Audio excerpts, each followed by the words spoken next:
नमस्कार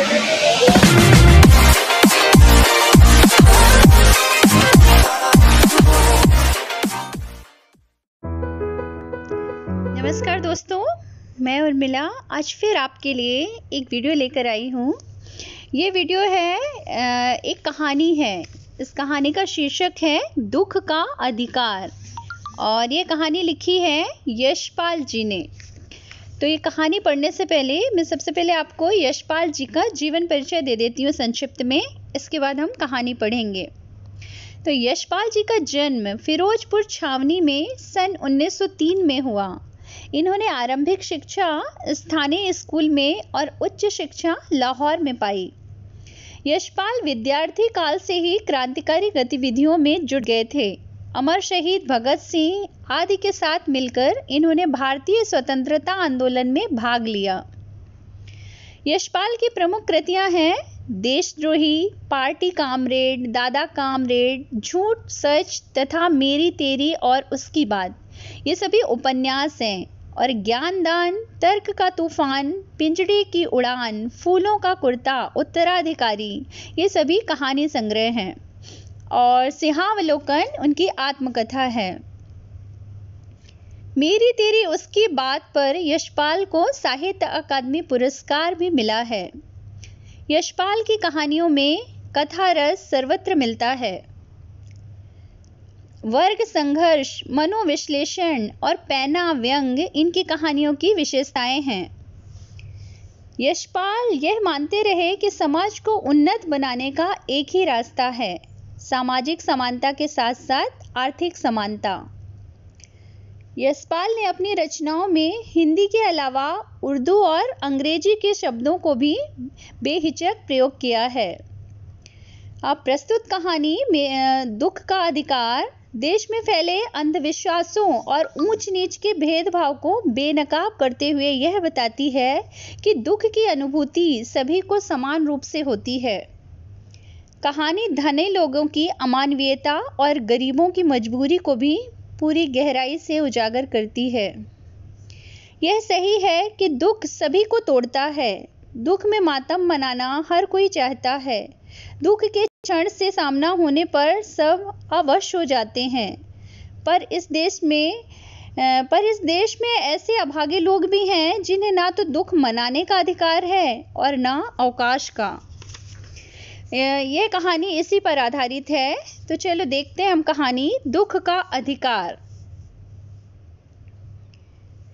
मनुष्यों की पोशाकें उन्हें विभिन्न श्रेणियों में बांट देती है। प्रायः पोशाक ही सभी मनुष्य में मनुष्य का अधिकार और उसका दर्जा निश्चित करती है। वह हमारे लिए अनेक बंद दरवाजे खोल देती है। परंतु कभी ऐसी भी परिस्थिति आ जाती है कि हम जरा नीचे झुककर समाज की निचली श्रेणियों की अनुभूति को समझना चाहते हैं और उस समय यह पोशाक ही बंधन और अड़चन बन जाती है। जैसे वायु की लहरें कटी हुई पतंग को सहसा भूमि पर नहीं गिर जाने देती, उसी तरह खास परिस्थितियों में हमारी पोशाक हमें झुक सकने से रोके रहती है। बाजार में फुटपाथ पर कुछ खरबूजे डलिया में और कुछ जमीन पर बिक्री के लिए रखे जान पड़ते थे।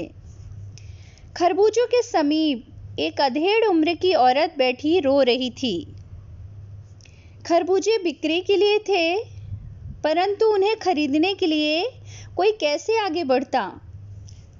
खरबूजों को बेचने वाली तो कपड़े में मुंह छिपाए, सिर को घुटनों पर रखे फपक फपक कर रो रही थी।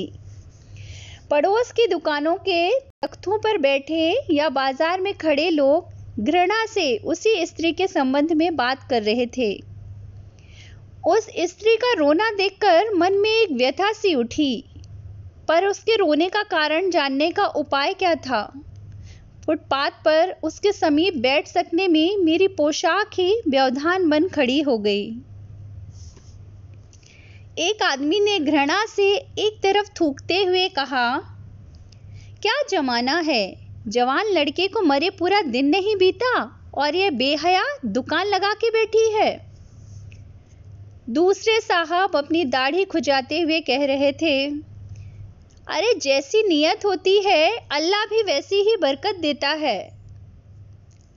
सामने के फुटपाथ पर खड़े एक आदमी ने दिया सलाई की तीली से कान खुजाते हुए कहा, अरे इन लोगों का क्या है, ये कमीने लोग रोटी के टुकड़े पर जान देते हैं। इनके लिए बेटा बेटी खसम लुगाई धर्म ईमान सब रोटी का टुकड़ा है। परचून की दुकान पर बैठे लाला जी ने कहा, अरे भाई, उनके लिए मरे जिए का कोई मतलब ना हो, पर दूसरे के धर्म ईमान का तो ख्याल करना चाहिए। जवान बेटे के मरने पर 13 दिन का सूतक होता है और वह यहाँ सड़क पर बाजार में आकर खरबूजे बेचने बैठ गई है। 1000 आदमी आते जाते हैं, कोई क्या जानता है कि इसके घर में सूतक है। कोई इसके खरबूजे खा ले तो उसका ईमान धर्म कैसे रहेगा। क्या अंधेर है। पास पड़ोस की दुकानों से पूछने पर पता लगा उसका 23 बरस का जवान लड़का था। घर में उसकी बहू और पोता पोती हैं। लड़का शहर के पास 1.5 बीघा भर जमीन में कछियारी करके परिवार का निर्वाह करता था। खरबूजों की डलिया बाजार में पहुंचाकर कभी लड़का स्वयं सौदे के पास बैठ जाता और कभी मां बैठ जाती। लड़का परसों सुबह मुंह अंधेरे बेलों में से पके खरबूजे चुन रहा था। गीली मेड़ की तरावट में विश्राम करते हुए एक सांप पर लड़के का पैर पड़ गया। सांप ने लड़के को डस लिया। लड़के की बुढ़िया मां बावली होकर ओझा को बुला लाई। झाड़ना फूकना हुआ, नागदेव की पूजा हुई। पूजा के लिए दान दक्षिणा चाहिए। घर में जो कुछ आटा और अनाज था दान दक्षिणा में उठ गया। माँ, बहू और बच्चे भगवाना से लिपट लिपट कर रोए, पर भगवाना जो एक दफे चुप हुआ तो फिर ना बोला। सर्प के विष से उसका सब बदन काला पड़ गया था।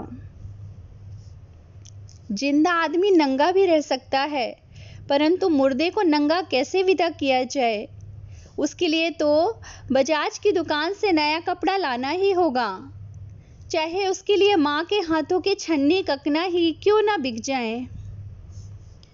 भगवाना परलोक चला गया। घर में जो कुछ चूनी भूसी थी सो उसे विदा करने में चली गई। बाप नहीं रहा तो क्या। लड़के सुबह उठते ही भूख से बिलबिलाने लगे। दादी ने उन्हें खाने के लिए खरबूजे दे दिए, लेकिन बहू को क्या देती। बहू का बदन बुखार से तवे की तरह तप रहा था। अब बेटे के बिना बुढ़िया को दुवन्नी चवन्नी भी कौन उधार देता। बुढ़िया रोते रोते और आंखें पोंछते पोंछते भगवाना के बटोरे हुए खरबूजे डलिया में समेटकर बाजार की ओर चली। और चारा भी क्या था। बुढ़िया खरबूजे बेचने का साहस करके आई थी, परंतु सिर पर चादर लपेटे, सिर को घुटने पर टिकाए हुए फपक फपक कर रो रही थी। कल जिसका बेटा चल बसा, आज वह बाजार में सौदा बेचने चली है। हाय रे पत्थर दिल। उस पुत्र वियोगिनी के दुख का अंदाजा लगाने के लिए पिछले साल अपने पड़ोस में पुत्र की मृत्यु से दुखी माता की बात सोचने लगा।